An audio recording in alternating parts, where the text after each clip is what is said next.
Don't you know someone like this?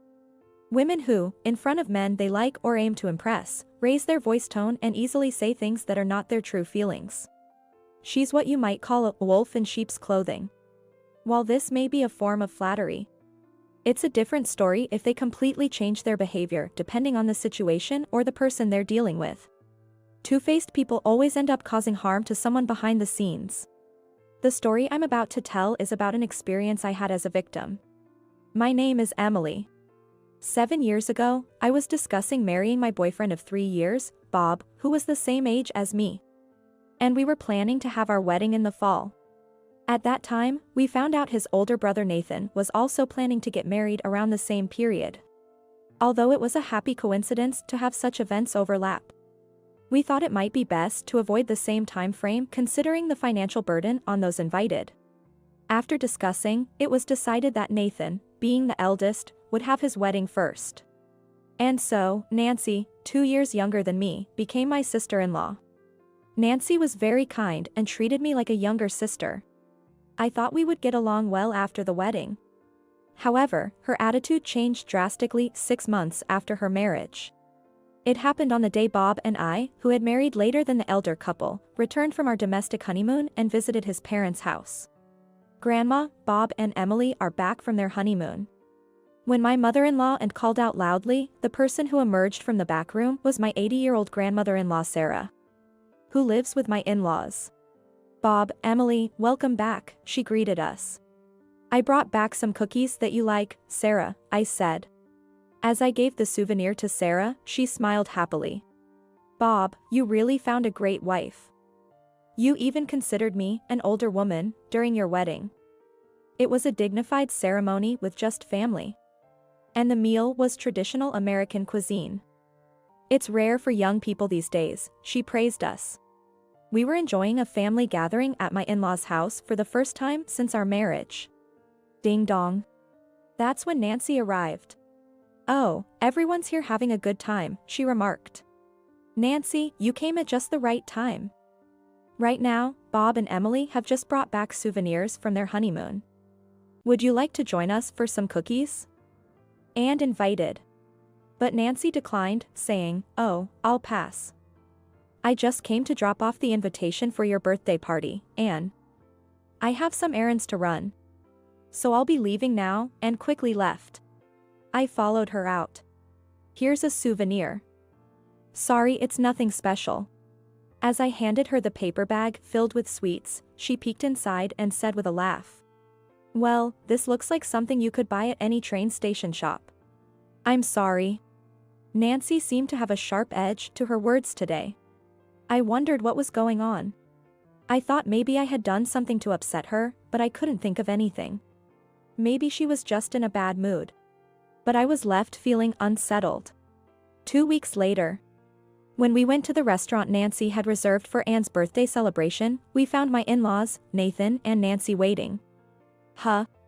I was puzzled by the absence of Sarah. Just as I was about to ask, Nancy interrupted me and asked her father-in-law Tom. Now that everyone's here, Tom, could you please say a few words for the toast?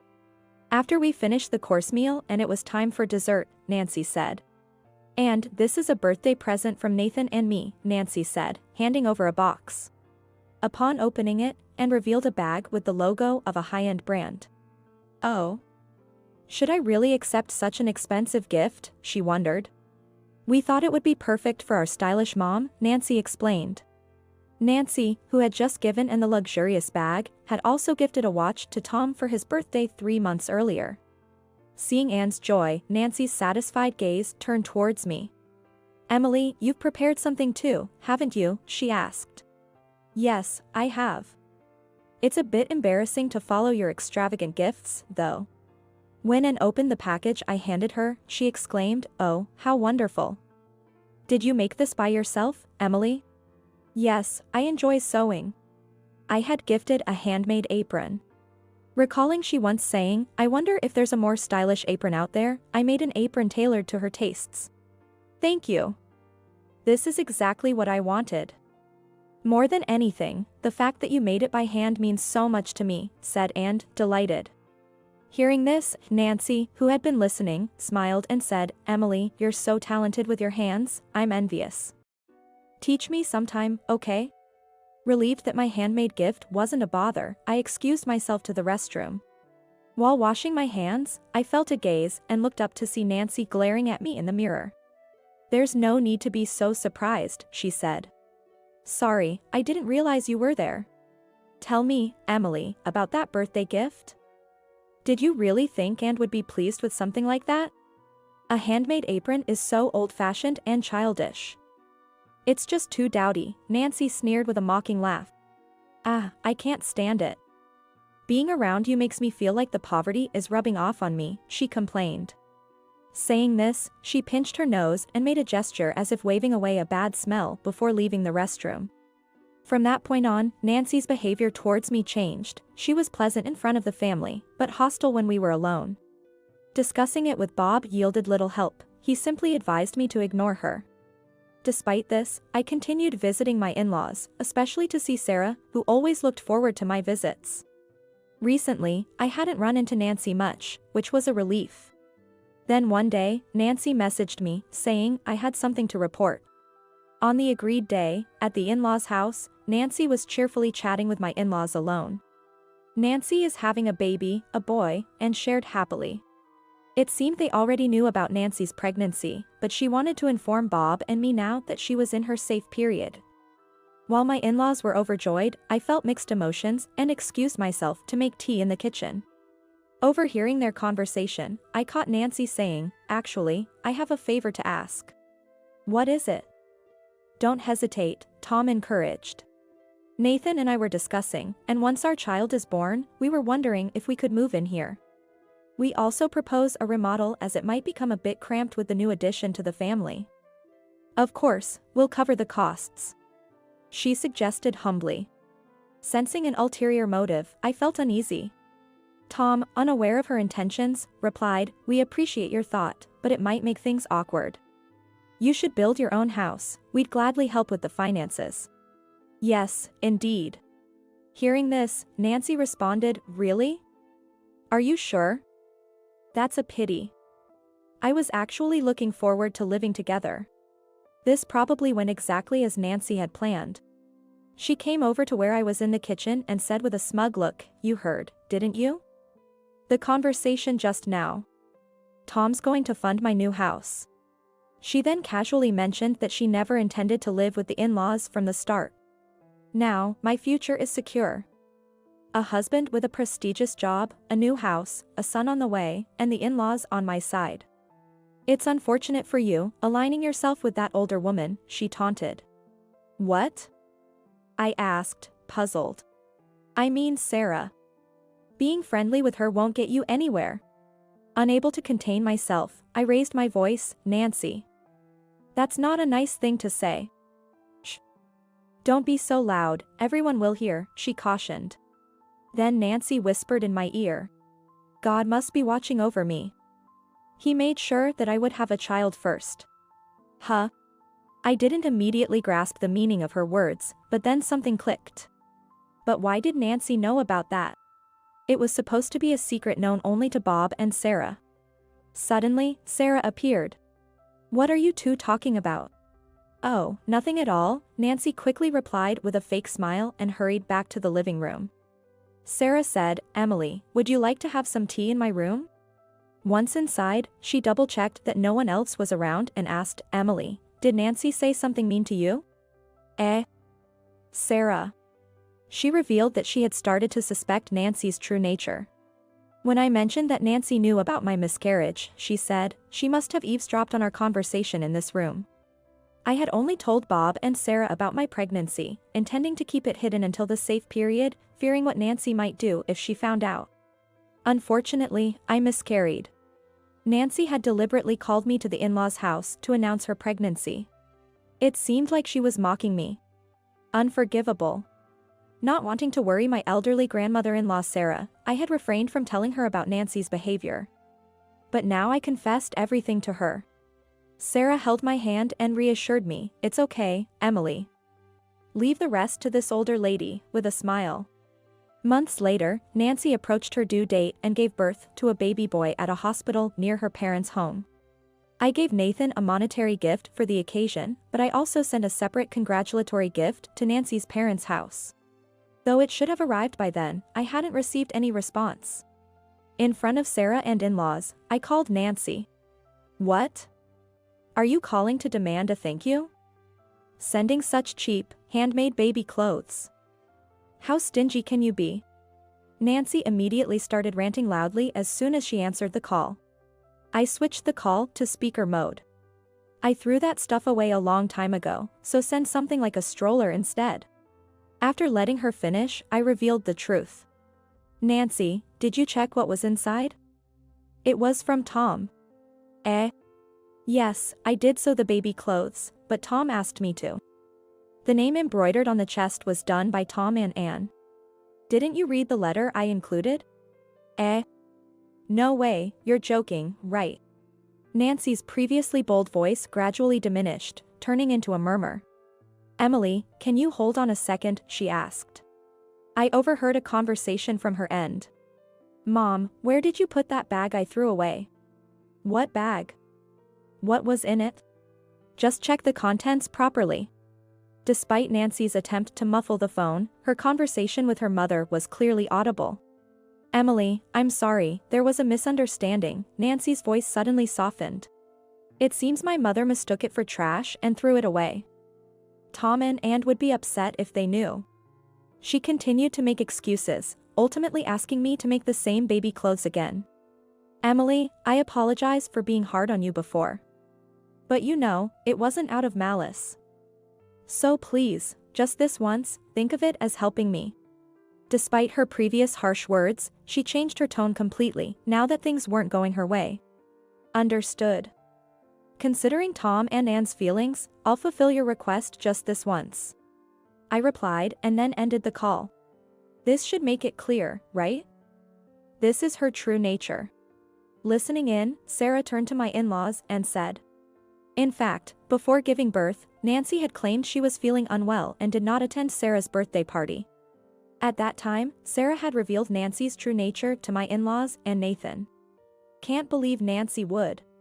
The skeptical in-laws, having confirmed the content of the phone conversation, were convinced. To their dismay, they learned that the clothes, lovingly made by the family, had been callously discarded in the trash by Nancy. Seizing an unexpected opportunity, I grasped Nancy's vulnerability, turning the tables in my favor. Then, a month later, unaware of everything, Nancy arrived at our in-laws' house with Nathan and their newborn child. It was the first meeting between the grandparents and their new grandson, and we, the couple, greeted them as if nothing was amiss. How adorable. Does he have my mouth? His eyebrows look just like mine. Watching my parents-in-law adoring their grandchild, I felt the warmth of family. Thank you, Tom and Anne, and also Emily, for the cute baby clothes. Look, they fit perfectly. Nancy put the baby clothes I had remade on her baby. She wore a look of triumph. Indeed, they fit perfectly, Anne said. As Anne looked on happily, Nancy smiled at me. At that moment, Anne, closely observing her grandchild, said with a puzzled look, That's strange. What's wrong? Nancy asked. This baby outfit. I thought the embroidery wasn't done so neatly before. Or am I imagining things? Anne wondered, tilting her head. Yes, and it was beautifully sewn from the start, Nancy reassured her. Right, it was. Ahaha. Relieved that Nancy had averted a crisis, she relaxed. Soon after, Sarah cheerfully said, Let me hold my great-grandchild. But Nancy snapped, Don't touch with your dirty hands, pushing away her hand. This reflexive action revealed Nancy's disdain for Sarah. Flustered by her own true nature showing, Nancy quickly tried to apologize. Oh, Sarah, I'm sorry. I didn't mean it that way. Despite her desperate attempt at explanation, she was met with icy stares from everyone. Well, it's all right, Sarah said, the only one smiling. Sometimes, trying to maintain a facade only leads to your true colors showing unexpectedly, doesn't it, Nancy? Nancy was taken aback. Oh dear, I might have said something I shouldn't have, said Sarah with a hint of sarcasm. Even Nancy, usually so confident, was visibly taken aback by this remark. Feeling cornered and at a disadvantage, Nancy quickly suggested, "Sarah, may I host your birthday party again? I couldn't attend the last one because I was unwell." There it is.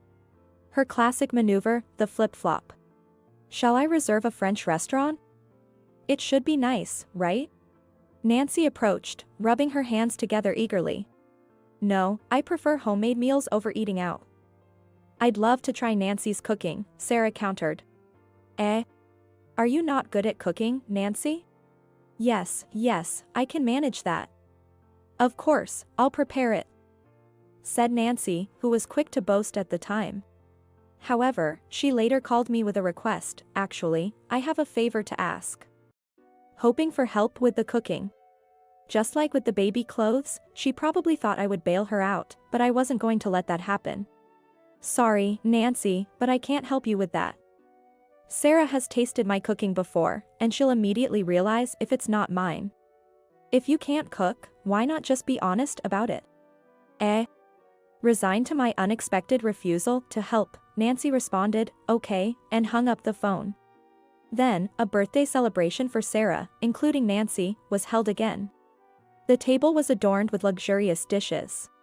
Did Nancy make all of this? Sarah asked, feigning ignorance. Yes, I hope it suits your taste. Considering it's Nancy, it's likely she did what she had to do. Unable to admit she couldn't cook, she likely just ordered high-end dishes and replated them. Perhaps relieved at saving face, she offered a gift to Sarah, saying, "Sarah, it's not much, but please accept this. Wow, this looks like an expensive dress. But it's too fancy for me to wear. I'm sorry, but could you return it to the store? Didn't you like it? If not, I can find something else for you." Confused by the rejected gift, Nancy turned to hear Sarah say, "Nancy, would you consider living with us here? That would be the best gift." If you do that, we can enjoy Nancy's delicious cooking every day. Live together? I thought you said that wasn't necessary. Right, Tom? Nancy was utterly shaken by the unexpected words from Sarah. It's just something I thought of now. Besides, Nancy was planning to move in too, right? Is there any problem with that? After about 10 seconds of silence, Nancy spoke up. I'm sorry. I actually can't cook at all. But I couldn't refuse Grandma's request, so I ordered a variety of dishes and brought them here. Oh, I see. You should have just been honest with us from the start. Yes, I'm sorry. She apologized for the cooking mishap, seeming eager to avoid any further discussion about moving in, but Sarah pressed on. Don't worry. The idea of moving in was just a joke. What? It was a joke? A look of relief appeared on Nancy's face, but Sarah's attack was unexpected. Listen to the whole story first. I think it's too early to be relieved. I'd like you not to cross the threshold of this house again. If you can't enter the house, there's no way you could move in, right? Do you understand? Then, Nancy's husband, Nathan, who had been silent until now, spoke up. Nancy, you need to apologize to Emily. Throwing away the clothes she made for the kids. What you did was terrible. Both as a person and as a mother. It was the first time I saw usually quiet Nathan get angry. Apologize. But I didn't do anything wrong. Nancy still refused to admit her wrongdoing. Now it was my turn to deliver the final blow. Nancy, everything has been exposed. Shall I show you the evidence? I showed her my phone. Here, our entire conversation is recorded. Would you like to listen? As I was about to press the button on my phone, she shouted, "Stop," and snatched the phone from my hand. Wah. Startled by her voice, the child sleeping in the next room started crying loudly. What? Everyone is ganging up on me. I'm the one who should be crying. Wah. Seriously? Nancy, too, began to cry along with the child. Everyone was taken aback by this. Nancy, enough is enough. Aren't you ashamed of behaving like a child? Just leave, please. Perhaps it should be said that a word from Nathan silenced the room. Unable to respond, Nancy left the house. The tables had turned on the deceptive Nancy, ending with Nathan giving up on her. Afterwards, Nancy, formally divorced by Nathan, jobless and without savings, demanded alimony in exchange for handing over custody to him. However, Nancy's parents, being sensible, fully apologized for their daughter's behavior and offered to pay the alimony, saying, "It's us who should be paying it." Nancy, taken back to her parents' house, frequently sent messages to Nathan, complaining about how tough her sister-in-law at her parents' home was and how unbearable living with her was. Nathan, fed up with her lack of concern for their child, replied with, "You reap what you sow," and blocked her on his phone. Nathan, living with his son at his parents' home, soon remarried. "Please call me Jenny," said the new sister-in-law, who is 1 year older and is such a kind and cheerful person. "My nephew has become completely fond of her too. Thanks to my in-laws' consideration, they now live in an apartment near the family home, as a family of 3. Meanwhile, blessed with 2 daughters, we moved into my in-laws' home in place of Nathan's family. Although my in-laws had said they didn't need to live with us, they now enjoy watching their grandchildren grow up close by. The godmother of my 2 daughters is Sarah. She suggested flower names for them, choosing Cherry and a Lily. Sarah is celebrating her 88th birthday this year. Today, she's sitting on the porch, watching her great-grandchildren play in the sandbox. "Great-grandma, here's some apple pies," my daughters offer, presenting their mud pies. "Thank you." "It's delicious," Sarah laughs, deepening her wrinkles even more. Watching this adorable scene from the shadows, I whispered, "Sarah, please live a long life and continue to watch over these children as they grow."